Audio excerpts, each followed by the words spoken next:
So these notes today are going to cover the economic and political changes of the Industrial Revolution. Some of them can be used for both, and I'll go over that a little bit.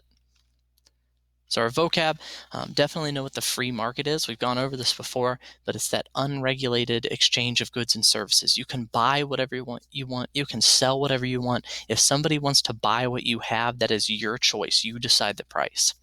We're going to go over utilitarianism and socialism, but one that you should know, especially for socialism and communism, is going to be the means of production.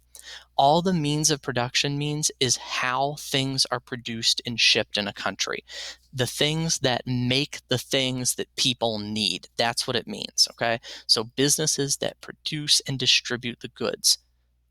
The proletariat is going to mean the working class, and social democracy is going to be the idea that slowly there will be a gradual transition into socialism instead of a violent overthrow of a system.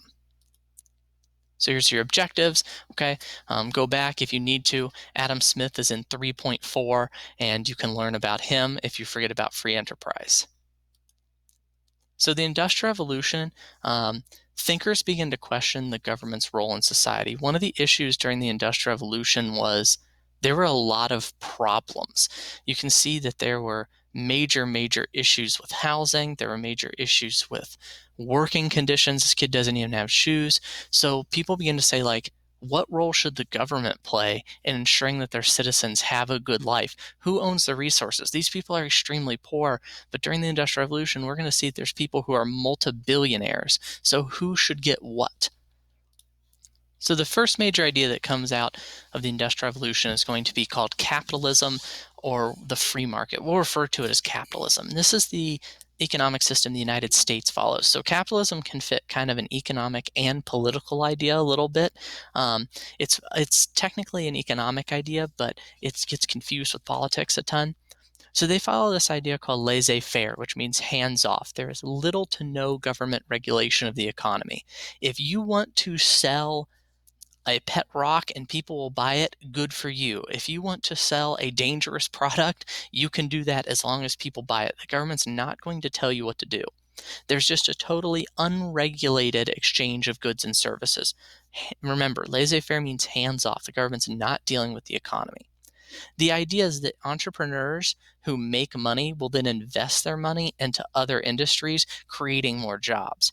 You can see things like colas come out, advertisements for flowers, the reaping machine that we talked about, and the idea behind it is competition. So if I start my own cola company and mine cost 10 cents and somebody else costs one that's 5 cents, most people are going to go buy the one that is 5 cents. Now I have to drop my price to match their price. So competition caused the price of the goods to come down, so everybody benefits. And then maybe I come out with a better version of cola that I charge 7 cents for. So now we have another product to choose from. Capitalism is going to be supported mostly by the middle class and the entrepreneurs because they're the ones who benefit from it. They're going to be the ones who found and start the businesses. So what they say is the free market, not the government coming in and making all these laws and all these welfare programs, is the solution to the working class's problems. We have three classes during the Industrial Revolution. We have the upper class who owns everything, the middle class who starts businesses and runs them, and then we have the working class who works in the factories. The next idea is going to be the utilitarians. So their central idea is that the government should have a little bit of intervention in the economy, and that's called limited government. They want the government to come in and make sure that everybody is essentially taken care of. So they're going to want things like government-sponsored orphanages, food pantries. They're going to want safety laws in the factories. So they say that this working class, these people who work in the factories and have a really bad life, they should be able to be protected by the government and kind of taken care of. Now, the one that I really want you to pay attention to is socialism. So socialism and capitalism do not like each other. They are opposite systems, and they will always fight. So in socialism, The government regulates the economy. There's lots of laws on the economy, so the government can make sure that everybody is getting like a fair deal. The main goal of socialism is to protect workers from being exploited and taken advantage of. If you look at the cartoon over here, like the factory owner here, or the factory owner, is squeezing the people with low wages and high rent. Like he's taking everything he can from his workers. Resources under socialism are publicly owned. So the things like oil, water, food, they're going to be owned by the people because they say everybody needs them. And that brings us to that idea of the means of production. So remember back to the vocab that the means of production are the things that produce the things that we need in society. The people are going to own the means of production. So an individual person will not own a factory. It'll be the government, and the government will help make sure everybody gets the amount of things they need. Socialist ideas, the goal is human progress. They want a more fair society. And that is eventually going to morph into communism. So socialism and communism are related, but they aren't the same thing. So think about it like this. Every communist is a socialist, but every socialist isn't a communist. So Karl Marx and Friedrich Engels developed the idea of communism in the 1840s. And what they say is there's going to be a classless society. So I talked about those three classes: the upper class who own the factories, the middle class who run the factories and start businesses, and the working class who work in the factories. They say that what's going to happen is communism is going to be where the government takes control of all the means of production, and there will be no classes anymore. Everybody will be 100% equal. So they have this idea of history as a struggle between the haves and the have-nots. The haves are the bourgeoisie. So they lump like the middle class and the upper class into this class called the bourgeoisie, and they own the means of production. They own the things that make clothing, the farms that produce the food, the factories that produce gasoline and cars.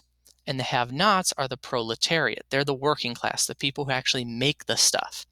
And the communists say that eventually the proletariat is going to rise up, overthrow and kill the bourgeoisie, and they're going to create a classless society by taking away the means of production from the bourgeoisie. So you can see in this advertisement here, the communists think that the bourgeoisie, this guy in the fancy coat, they're like beating down the proletariat. They're trying to take everything from them and keep control of the means of production. And eventually this guy, the proletariat, will rise up, overthrow and kill the bourgeoisie, and make a classless society.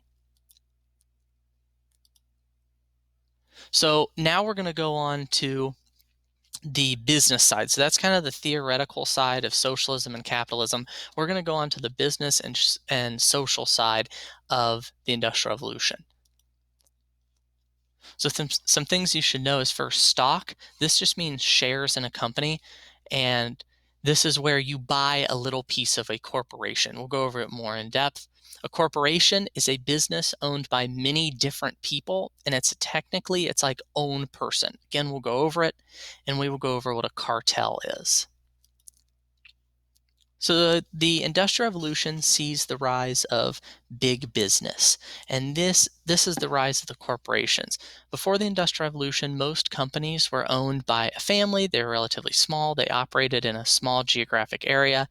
But we're going to see during the Industrial Revolution, corporations begin to spread all across the planet, and some of them make more money than small countries. This is because the new industries, steel, oil, railroads, they're super, super expensive, and they require large amounts of capital, money, to create. So the solution is to sell stock. So with stock, you sell a piece of your corporation to someone else. They are now an investor in it. And it allows you to raise a lot of money very quickly because you can sell 100,000 shares of stock at $10 a piece to raise money to build a new railroad. But that makes it so the corporation isn't owned by just one person anymore. It's owned by hundreds of people who just have a little piece of that corporation. It also lessens the risk. It's easier for you to invest $2,000 in a company and hope it succeeds and lose that $2,000 to invest $2 million and lose that whole $2 million because the corporation fell apart. So corporations begin to create some issues. And because most governments at this point follow that laissez-faire idea, hands off, corporations begin to do two things. They begin to create monopolies and cartels. So a monopoly is where a single corporation controls an entire industry. So if you look at this picture over here, this is supposed to be Standard Oil, and it shows that Standard Oil is so big it controls all the oil in the United States. It's the only company that you can buy oil from. That's a monopoly. A cartel is where a group of corporations work together to fix prices. So this would be if there were 5 or 6 oil companies that all came together and said, okay, we're all going to charge $60 for a barrel of oil, and that's going to be the price from all of us. They fix the price. They work together to make sure they can get the most out of their product. Monopolies and cartels are not good. It drives up prices because you can only get that product from one area or a group of corporations that all have agreed to work together. So here are some of the advantages of building a corporation. So like I said before, corporations are viewed as like a person. So if the corporation goes out of business, you don't lose your personal fortune, you just lose the corporation. It went out of business, not you. You can again sell stock to raise money quickly. You're able to transfer if you don't want to be in that corporation anymore, you can get rid of it. And again, it's a limited risk because you're only investing a little bit of your money by buying stock. So these are just some of the titans, the guys who came to control major corporations. Alfred Krupp, he controlled almost all the coal and iron in Germany. John D. Rockefeller, who still ranks as one of the richest men ever, he controlled at one point pretty much all the oil on the planet. And Andrew Carnegie, who started as an immigrant, came to control, I think it was like 98% of the steel production in the United States. So here we have Krupp, Rockefeller, and Carnegie. So these guys bring up the issue of captains of industry and robber barons. So they're very, very wealthy. They have these huge fortunes, and people have two differing views on them. One of the views is that they are what's called a captain of industry. This is a good thing. They use their fortune for good.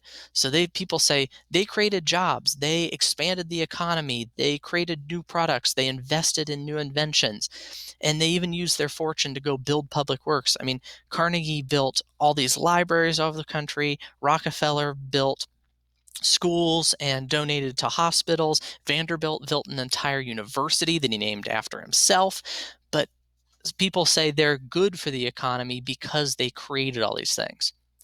But then there's the negative aspect, which is that they're called robber barons. They use their fortune for personal gain.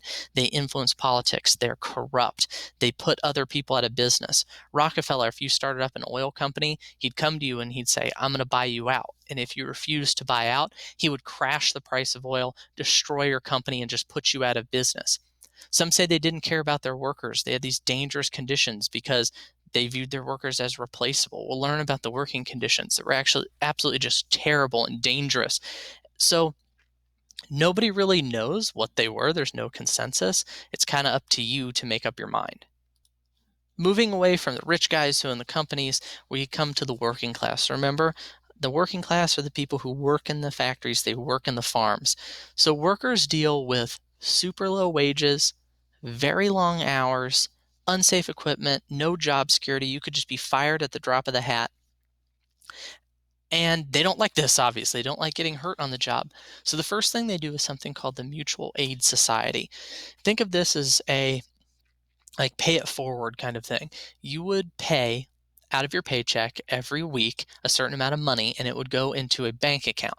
And then if you got sick or you got injured, you could pull some money out to provide for yourself in case you couldn't go back to work or you were fired. Eventually, those morph into labor unions. Please star labor unions.